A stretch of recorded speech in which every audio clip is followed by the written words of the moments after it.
How's it going, everyone? This is DJ Aceman, along with the Life of Big Don here today.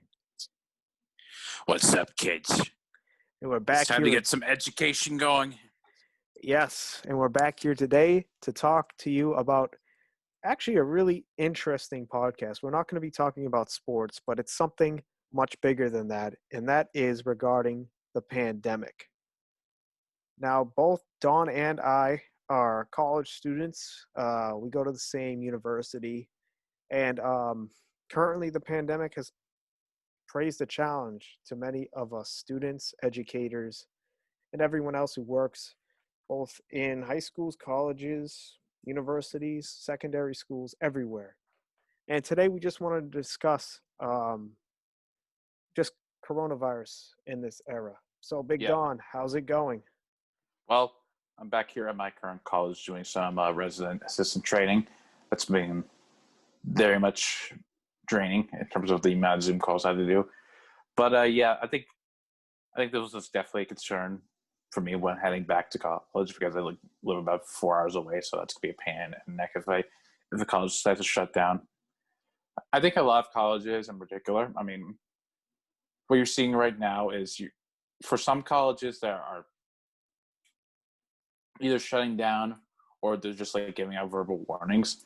There's either a couple things you're gonna have to worry about is first of all whether or not there's gonna be like a spike in cases for any returning students. Like if you get like 200, if you're going to like a big university, like you'll see like in North Carolina and have like not like a large group of students in terms of percentage of the student population, but like a couple hundred people test positive, then that's obviously going to be really a problem for how well you keep those students quarantined, and obviously who they interact with, because those 200 students can easily spread to thousands of people.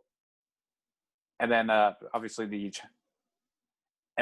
challenge going forward, if everything is moving smoothly after that, is keeping people under those guidelines. And there's been, particularly at our school, there's been like some events I've seen going around on like other campuses, like off-campus parties, and then there's like a report of like one COVID case. There was one by a school near me, and they gave out like a verbal warning saying like, hey, we could be shutting down if you don't get your act together.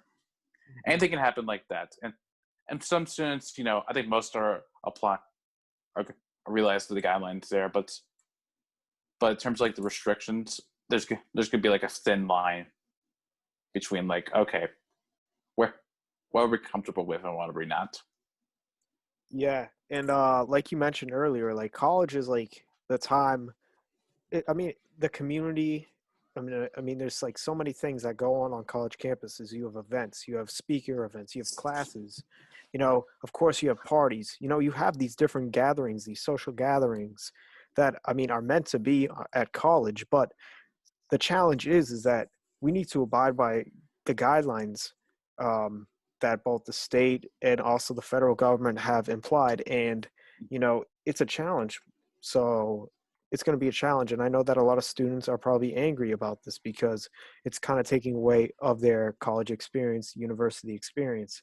And because of that, we need to, there needs to be, students need to be responsible here.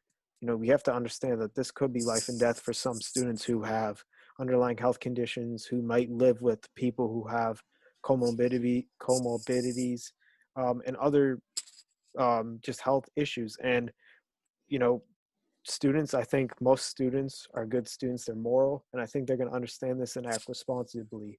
But that is the challenge a lot of colleges are facing, is that do we really want to send these students back? Is this really going to be good for their health, or are we really making a mistake here? And I think that's the challenge that universities are going to have to take into account. But there's a lot of guidelines and a lot of things that universities and colleges are already taking, and they already have like a whole. At our school we have that COVID house where they put all the people who test positive. Yeah. Yeah, they originally were going to tear it down, but then there's like, okay, we're going to use that as a space. but it could get overfilled. I think that's kind of a consensus around, like, they do give like the option of saying, okay, you can go home. If you can't go home, then hey, we got a place for you to stay. And I think that can work if it's more like a regional university. It depends. It obviously depends on like the space the college has. But overall, if we're gonna see like a second, or I don't know how many waves we're in at this point, if we're gonna see like a spike in COVID, then yeah, obviously you can't handle it.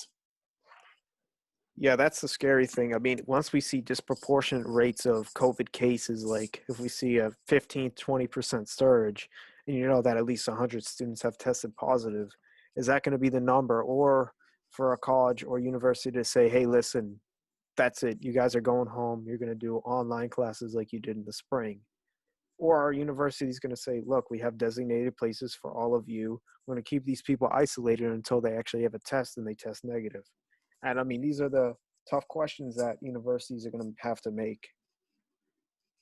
I mean, one big thing to kind of add on to that, the reason why there's going to be like a couple of universities that think they can do, in-class environments, it's purely financial for them, because of the amount of like, because colleges make money not just off like tuition and stuff. Well, obviously tuition, but they also make money by renting out the space to like certain events. There's endowments, hosting alumni events to raise that much money. And then obviously once you terminate that, I mean, the big cost for colleges is obviously staff. And and colleges can't really cut that. So if you go back to like online learning, then that's going to be a pretty big financial burden for a lot of colleges, which has really been a big factor for a lot of schools going bankrupt. I mean, there are a couple of colleges in New England, like Vermont and Massachusetts, that they were already kind of in that bankruptcy position, but now it's just like, okay, they're being shut down. Yeah, go ahead. Oh yeah, what was I about to say? I Yeah, the lost my thought there.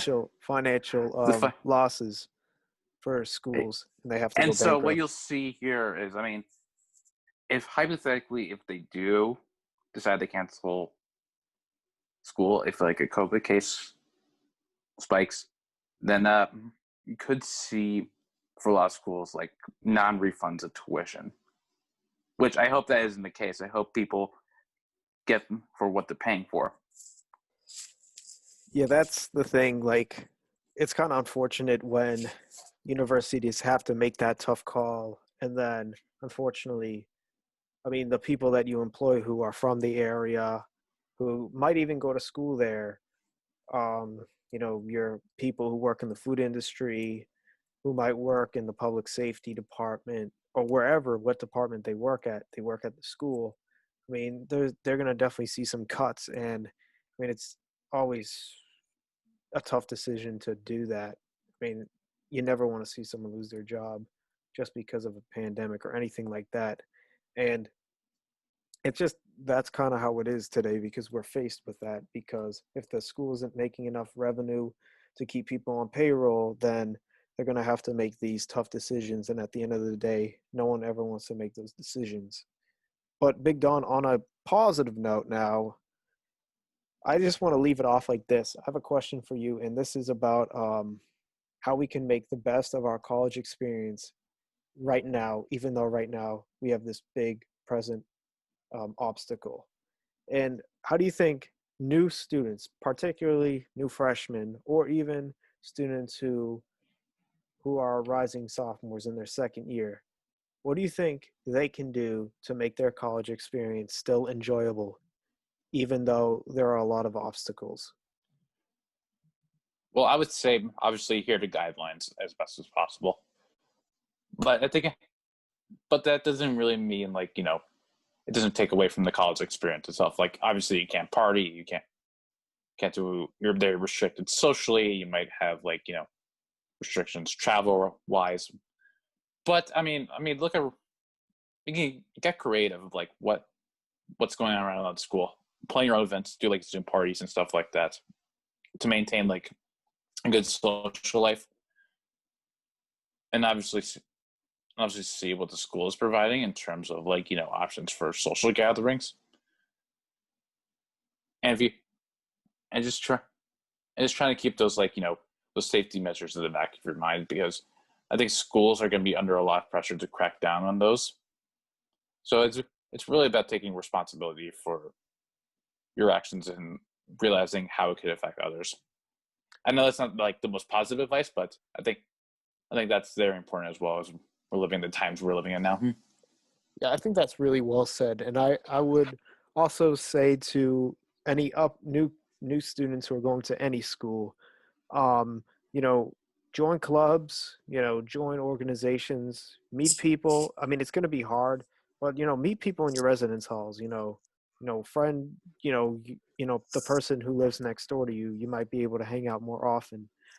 Join clubs. Like fine, there probably are going to be like virtual meetings for clubs. You're going to have probably video game clubs, things like that. Make your Friday and Saturday nights worthwhile. Do different things each weekend. I would say if you can't venture off a campus, go take a hike, do something that is safe, but do it with people, meet people. It's going to be hard. I understand with everything. I mean, you're not probably going to be going to parties or anything like that, but do things safely, but also like switch it up, go past your comfort zone and you'll have a great time because that's what college is about. Yeah, very well said. I think it's going to do it for a little PSA here. Hope you kids stay safe. Yes, that is. Yes, we just want everyone to stay safe during these tough times. I hope that everyone enjoyed today.